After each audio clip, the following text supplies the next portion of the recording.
दोस्तों, हकीकत के पन्नों से आज मैं प्रीति आपका स्वागत कर रही हूँ। और हकीकत भरा जो सफ़र मैंने शुरू किया था, इस सफ़र पर आज मेरे साथ जुड़ रहे हैं शहर ही नहीं देश की जानी मानी हस्ती डिफेंस ट्रेनर ओपी जायसवाल जी, जिन्होंने आज तक हजारों युवाओं का भविष्य संवारा है फिजिकल ट्रेनिंग देकर। वो फिर भले ही रेलवे की ट्रेनिंग हो, आर्मी के लिए ट्रेनिंग हो या फिर पुलिस में भर्ती के लिए ट्रेनिंग हो। दोस्तों, इसके साथ ही कई बच्चों का भी भविष्य उन्होंने राह दिखाई है। उन्हें एथलेटिक बनने के लिए, खेलों में अपना भविष्य संवारने के लिए, अगर वो चाहें तो किस तरह से अपना भविष्य बेहतर कर सकते हैं, इस सफलता मंत्र को पिछले कई वर्षों से ओपी जायसवाल सर बच्चों को दे रहे हैं, युवाओं को दे रहे हैं। उनकी जीवन में इस तरह से फिजिकल ट्रेनर की जो शुरुआत हुई, वो कैसे हुई, कहाँ से उनके जीवन में इस कहानी की शुरुआत हुई, इन कुछ अनछुए पहलुओं को आज हम जानने की कोशिश करेंगे जायसवाल सर से। सर, आपका बहुत बहुत स्वागत है हकीकत के पन्नों से पर।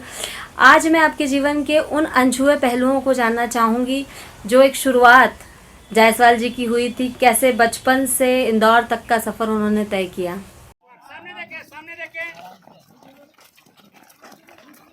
कमर को उठाओ दीपू, कमर को उठाओ।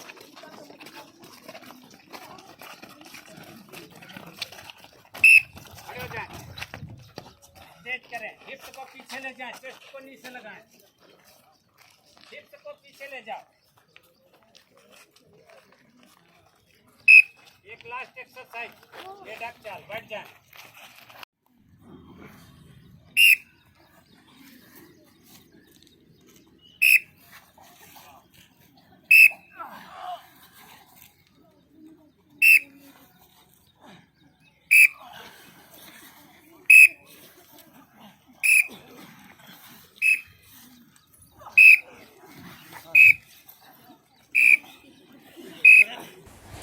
जी नमस्कार, मैं ओपी जायसवाल एथलीट।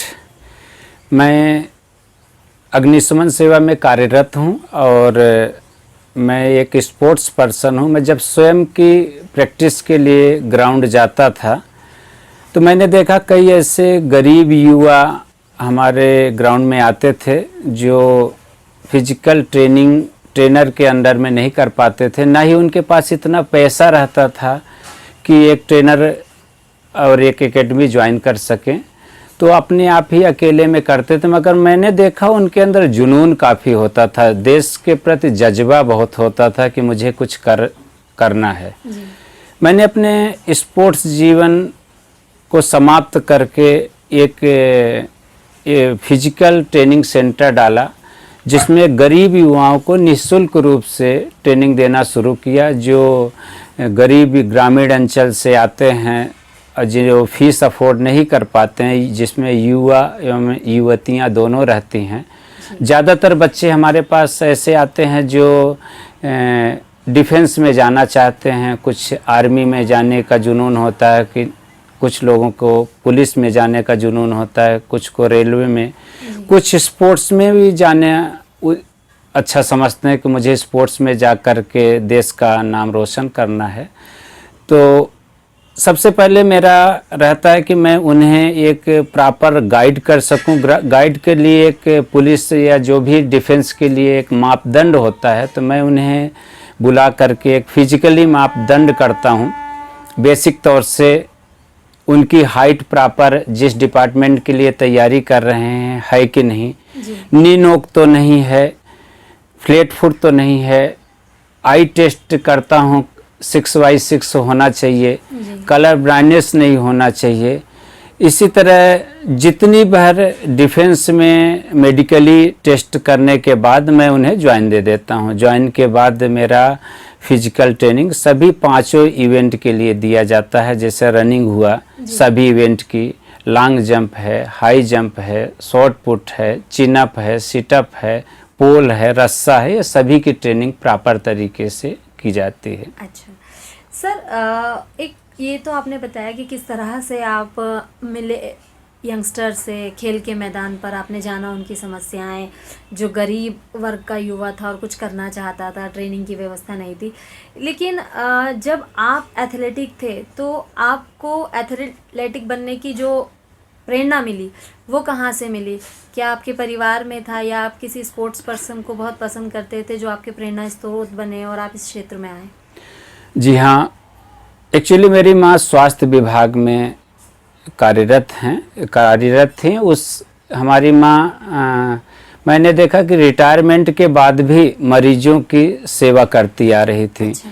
और एक ग्रामीण अंचल में रहती थी जो एक ही नर्स हुआ करती थी। रात दिन कभी भी ज़रूरत पड़ी, कोई भी मरीज कोई भी बीमार हुआ तत्काल उठ के चली जाती थी।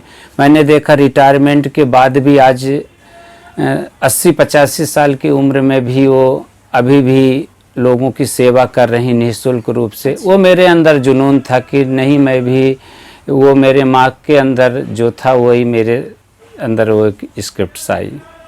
सर, खेलों के दौरान भी जब आप स्पोर्ट्स पर्सन भी रहे हैं, कई उपलब्धियां भी आपने प्राप्त की, उसके लिए आपको कितनी मेहनत करनी पड़ी और इन उपलब्धियों का जो सफ़र शुरू हुआ एक हम वो भी जानना चाहेंगे। स्पोर्ट्स जब किसी एकेडमी के बिना अगर हम तैयारी करते हैं तो थोड़ा मुश्किल रहता है, और ख़ास तौर से जिस स्तर से गरीबी से अगर हम किसी चीज़ को एक मजबूत बेस बनाना चाहते हैं तो और भी मुश्किल होता है। मेरा जुनून था कि मैं एक राष्ट्र के निर्माण में, एक देश के लिए कुछ अलग करूं, इसलिए मैंने स्पोर्ट्स को एक छोटे से कोच के रूप में ज्वाइन किया। जो मेरे आरपी पटेल इस समय डीएसपी हैं, वो मेरे कोच रहे हैं, जिनका वर्ल्ड रिकॉर्ड है 1500 मीटर दौड़ में। अच्छा। उनको मैं बेस बनाया और वो मेरे प्रशिक्षक के रूप में रहे। जी सर, आपने अपने प्रशिक्षक के बारे में बताया, लेकिन कई लोग आपको एक बहुत ही बड़ा मार्गदर्शक मानते हैं जिन्होंने आपके मार्गदर्शन में आज बहुत ही अच्छे मुकाम पर पदों पर पदस्थ हैं। उन लोगों का भी कहना है कि सर की ट्रेनिंग सही दिशा में हमें मिली तो आज हम यहाँ तक पहुँचे हैं। शहर के जाने माने जो टीआई पद पर कार्यरत कई अधिकारियों से मैं मिली हूँ, तो मैं ये जानना चाहती हूँ कि जब इस तरह लोग आपके पास आते हैं तो किस तरह से उनकी ट्रेनिंग की शुरुआत होती है? आप क्या चीज़ों को उनमें देखते हैं? एक कैंडिडेट में आप क्या चीज़ों को देखते हैं कि आपको ऐसा लगता है कि हाँ, इन्हें इस तरह से ट्रेनिंग देके इन्हें और आगे बढ़ाया जा सकता है? ज़्यादातर तो मेरे पास ऐसे बच्चे आते हैं जिन्हें पुलिस सेना में जाना रहता है। जी।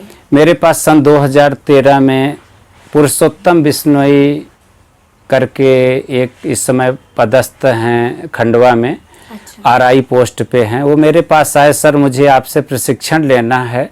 तो मैंने बोला मैं तो कोई कोच वोच हो नहीं, एक खिलाड़ी हूँ, मैं प्रशिक्षण क्या आपको दूंगा? बोले नहीं सर, मुझे आपसे ही लेना है, क्योंकि आप उस स्तर से गुजर चुके हैं, एक एथलीट रह चुके हैं। एथलीट जो होता है हर दर्द को जानता है कि किस तरह से हमें स्पोर्ट्स करना चाहिए। मैंने उसी दिन से स्पोर्ट्स कराना उनको शुरू किया एक कोच के रूप में, और उनका सिलेक्शन आरआई सब इंस्पेक्टर पद पे हो गया था। और उन्हीं के साथ कई ऐसे बच्चे थे जिनका जो साथ में ट्रेनिंग लेना शुरू कर दिए थे, और उनका भी सिलेक्शन सब इंस्पेक्टर पद के लिए हुआ था।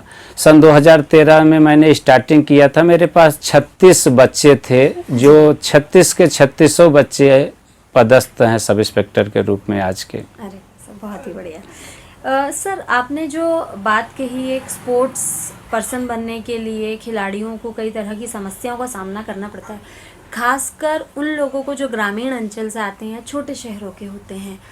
तो ऐसे लोगों को मोटिवेट करने के लिए किस तरह आप एक मार्गदर्शक के रूप में काम करते हैं? लोग आप तक पहुंचते होंगे, समस्याएं बहुत होती हैं, डाइट की प्रॉब्लम होती है, आर्थिक समस्याएं भी होती हैं, तो क्या रहता है सर आपका सुझाव उन लोगों के लिए? कैसे वो उन कमियों को दूर करके और एक बेहतर इंसान बन सकते हैं?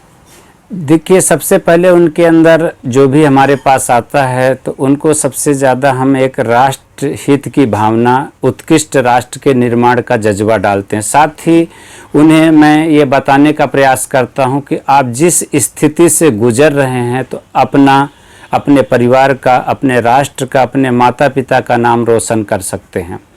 इसके लिए हमें जुनून भरना पड़ता है। सबसे पहले उनके अंदर होना चाहिए पहली चीज़ मनोबल काफ़ी ऊंचा होना चाहिए। उसके बाद जिस इवेंट के बारे में हम बताने जा रहा हूं उसकी प्रॉपर टेक्निक मेरे द्वारा बताई जाती है। उसके बाद प्रैक्टिस हमें किस तरह से करना चाहिए इसके बारे में मैं क्रमशः बताते जाता हूं। इसके बाद प्रॉपर प्रैक्टिस कैसे करना चाहिए, कंटिन्यूटी हमेशा किसी भी स्पोर्ट्स के लिए लगातार प्रैक्टिस होना ज़्यादा ज़रूरी है। प्रॉपर डाइट, किन किन चीज़ों को हमें फॉलो करना चाहिए, किन किन चीज़ों को नहीं फॉलो करना चाहिए, इन चीज़ों के लिए हम प्रॉपर डाइट के बारे में बताते हैं। उसके बाद प्रॉपर टेक्निक जो होती है, टेक्निक का प्रॉपर इस्तेमाल करना चाहिए। हमें कोई गलत टेक्निक से हमें प्रैक्टिस नहीं करना चाहिए जिससे हमारा किसी प्रकार का गलत इफ़ेक्ट आना शुरू हो जाए। उसके बाद प्रॉपर जो हमारे अंदर किट जो हम पहनते हैं, शूज़ है, एथलेटिक्स किट है, जिस इवेंट के बारे में हम करने जा रहे हैं उसका एक प्रॉपर किट होना चाहिए। किसी प्रकार की गलत आदतें नहीं होना चाहिए। अपने आप से ईमानदार रहें, कॉन्फिडेंट रहें। इस तरह से कई ऐसी चीज़ें हैं जो बच्चों के अंदर हम जुनून भरते हैं सबसे पहले, और अपनी लाइफ स्टाइल को, उनकी जो भी लाइफ स्टाइल है उनको चेंज करने के लिए एक हमारे तरफ से प्रेरणा दी जाती है कि कुछ ही दिनों का सवाल है। आप अगर अपनी लाइफ स्टाइल को चेंज कर लेते हैं तो अपने जीवन को बदल सकते हैं। अगर अपने जीवन को बदल सकते हैं आप तो ये पूरे राष्ट्र को बदल सकते हैं आप। बहुत ही बढ़िया बात कही सर आपने कि अपनी लाइफ स्टाइल को बदल सकते हैं तो जीवन बदल सकता है, और जीवन बदल जाएगा तो राष्ट्र बदल जाएगा। सर एक बात मैं ये जानना चाह रही थी आपसे कि ट्रेनिंग के दौरान कई सारे लोग आपके पास आते होंगे मिलने ट्रेनिंग के लिए, लेकिन कुछ ऐसे लोग भी आए होंगे जो आपको याद रहे, आपकी यादों में कि बहुत ही ज़्यादा ज़रूरतमंद था वो इंसान, और उसने उसकी ज़रूरत को आपके हिसाब से आगे बढ़ाया और वो आज कहीं ना कहीं बहुत ही अच्छे मुकाम पर है। आपको हमेशा याद रहता हो कि देखो जिस इच्छा के साथ, जिस जुनून के साथ वो आया था, उसको आपके मार्गदर्शन के साथ वो वहाँ तक पहुँच सका। ऐसे कुछ किस्से आपके साथ जुड़े होंगे सर, वो भी हम जानना चाहेंगे। जी हाँ, ज़्यादातर हमारे पास गरीब बच्चे ही आते हैं, विधवा लोग आते हैं, तलाकशुदा लोग आते हैं। हमारे पास जो मजबूर होता है, परिस्थितियों का मारा हुआ रहता है, वही मेरे पास आता है। जिनके पास पैसे नहीं रहते हैं, जिनके पास खाने के लिए 2 वक्त की रोटी नहीं होती है, उन्हें मैं ट्रेनिंग देकर उनके सफलता के जब खुशी के आंसू, उनके माता पिता के खुशी के आंसू ही मेरे कार्य को बयां करते हैं। इसी कड़ी में मेरे साथ एक सन 2010 में एक आर्मी का लड़का आया था जो कहीं खो गया था, जो इंदौर के किसी होटल में उसको रख लिए थे, और जो होटल में उसको रखे थे वही लोग उसके माता पिता के रूप में उसका डॉक्यूमेंट्स तैयार कर लिए थे। अच्छा। और वहाँ पर होटल में वेटर का काम करता था, झाड़ू पोछा बर्तन का काम करता था। एक बार ग्राउंड में आया वो और बोला, सर आर्मी में भर्ती होने के लिए मुझे क्या करना चाहिए? अच्छा। और वो आर्मी के भर्ती की तैयारी मैंने उसको कराया। आर्मी भर्ती में वो हो गया क्लर्क के पोस्ट पे। अच्छा। और आज वो क्लर्क के पोस्ट में होने के बाद मुझे ये सब चीज़ें बाद में पता चली कि ये कहीं इसका खोया हुआ बच्चा है। अच्छा। और किसी ने इसको हायर करके इसको पढ़ाया लिखाया और अपने यूज में ले रहा था। आज 65,000 रुपये उसकी सैलरी है क्लर्क में, और वो जम्मू में पदस्थ है।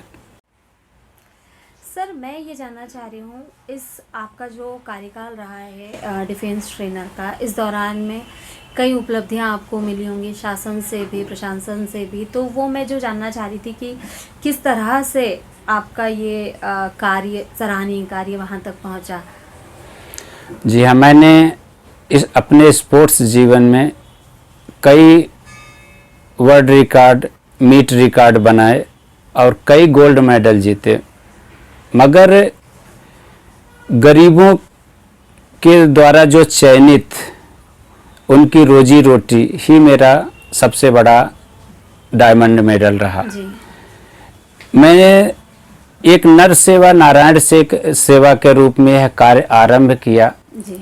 और मैं एक संदेश देना चाहूँगा कि अपने अंदर अगर जुनून है तो हम अपने आप को बदल सकते हैं, अपने देश को बदल सकते हैं, अपने इस जीवन को बदल सकते हैं। जय हिंद, जय भारत। आपने सुना ओपी जायसवाल सर को कि उनका जो ज़िंदगी का मुख्य लक्ष्य है वो ये है कि आप अपने अंदर जुनून रखें। उन्होंने अपने जीवन का जो लक्ष्य बनाया है वो ये बनाया है कि कोई भी गरीब युवा या जो ये चाहता है कि वो अपने भविष्य को संवारे, डिफेंस में, खेलों में आगे बढ़ना चाहता है, लेकिन आर्थिक समस्या उसके सामने खड़ी है, तो वो समस्या को समस्या ना समझे, सिर्फ अपने मन में एक जुनून रखे, आत्मबल रखे, कुछ करने की जो इच्छा है, जो सर ने कही।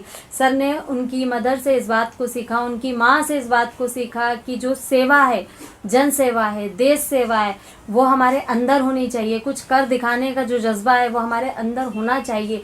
ये बात आज हमने उनसे जानी है। जो हर एक बात के पीछे मुझे सिर्फ यही एक अर्थ नज़र आ रहा है, वो ये कहना चाहते हैं कि आज के हमारे युवाओं में देशभक्ति की, जनसेवा की एक इच्छा होना चाहिए, आगे बढ़ने की लगन होना चाहिए।